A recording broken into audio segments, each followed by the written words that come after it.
ሬድዮ ኤረና ናጻ ድምፂ ኤርትራውያን ዜና ብዝርዝር ኣብ ኤርትራ 5 ሬክተር ስኬል ዝዓቐኑ ምንቅጥቃጥ ምድሪ ከም ዘጋጠመ ኣህጉራውያን ትካላት መጽናዕቲ ስነ ምድሪ ሓቢረን።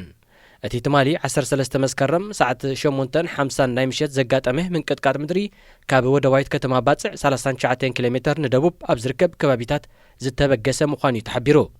እቲ ምንቅጥቃጥ ምድሪ ኣብ ሓያሎ ክፋል ኤርትራ ተሰሚዑ ክኸውን ከም ዝኽእል ዝጠቐሰ ጸብጻብ ኣብ ሰብ ይኹን ንብረት ብዛዕባ ዘብጽሖ ጉድኣት ግና ዝተፈልጠ ነገር ከምዘየለ ነጺሩ።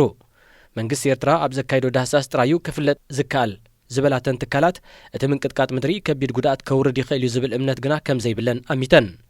ኣብ ዝሓለፈ ወርሒ እውን ኣብ ኤርትራ 5.6 ሬክተር ስኬል ዝዓቐኑ ምንቅጥቃጥ ምድሪ ከም ዘጋጠመ ይዝከር።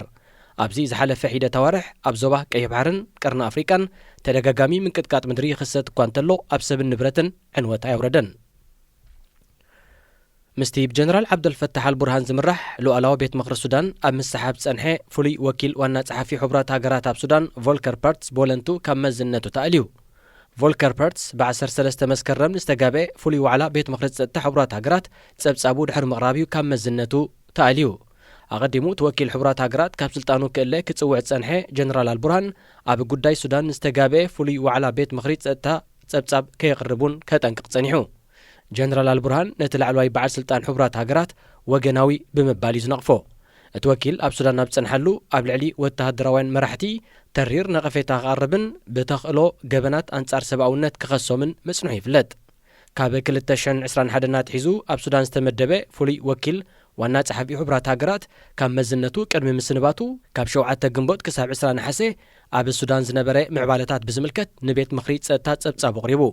ዋና ጸሓፊ ሕቡራት ሃገራት ነቲ ጀርመናዊ ፖለቲከኛ ዝትክእ ፍሉይ ወኪል ኣብ ሱዳን ኣብ ዝሓፀረ እዋን ክምዝዝ ትጽቢት ይግበር።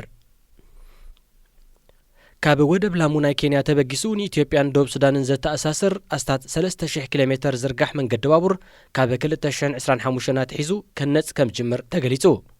እቲ 13.8 ቢልዮን ዶላር ከም ዘድልዮ ተገሚቱ ዘሎ ምህናጽ መንገዲ ባቡር ካብ ወደብ ላሙ ናይ ኬንያ ናብ ኢሶሎ ደቡብ ኢትዮጵያ ካብኡ ድማ ብቐጥታ ናብ ከተማታት ኣዲስ ኣበባን ጁባን ዝዝርጋሕ 3 መስመራት ክህልዎ ምዃኑ መርበብ ዜና ግሎባል ኮንስትራክሽን ሬቪው ጠቒሱ። ኬንያን ኢትዮጵያን ንትግባር እቲ ገዚፍ ፕሮጀክት ኣብ ስምዕ ከም ዝበጽሓ ዝገለጸት መርበብ ኣፍ ደገ ባሕሪ ንዘይብለን ኢትዮጵያን ደቡብ ሱዳንን ናይ ወደብ ኣማራጺታትን ከዕብዮ ምዃኑ ኣስሚሩሉ። ናይ ወደብ ኣገልግሎታት ንምርካብ ናብ ኬንያ ኣቋሚታት ዘላ ደቡብ ሱዳን ናይ ግድን መሬት ኢትዮጵያ ክትጥቀም ስለ ዘለዋያ ኢትዮጵያ እውን ነቲ ፕሮጀክት ተጸንቢራቶ። ኬንያ ነቲ መጽናዕቲ ንምጽፋፍ ናይ 9 ሚልዮን ዶላር ምወላ ኣብ ምሕታት ትርከብ። ሚኒስተር መጓዓዝያ ኬንያ ኪምቹምባ ሙኮርመን ነቲ ምወላ ኣብ ምድላይ ምስ ኢትዮጵያውያን መዘናታቱ ብሓባር ይሰርሕ ከም ዘሎ ኣረጋጊጹ። ኣቐዲሙ ኬንያ ምስ ዩጋንዳ ዘራኸባ መንገዲ ባቡር ክሳብ ከተማ ካምፓላ ንምንውሑ 6 ቢልዮን ዶላር ዝግመት ፕሮጀክት ተሓንፂጹ ክልቲአን ሃገራት ኣብ ስምምዕ በጺሕናሉ እየን። ክቡራት ሰማዕትና ዜና ተዛዚሙሎ። ሬድዮ ኤረና ናጻ ድምፂ ኤርትራውያን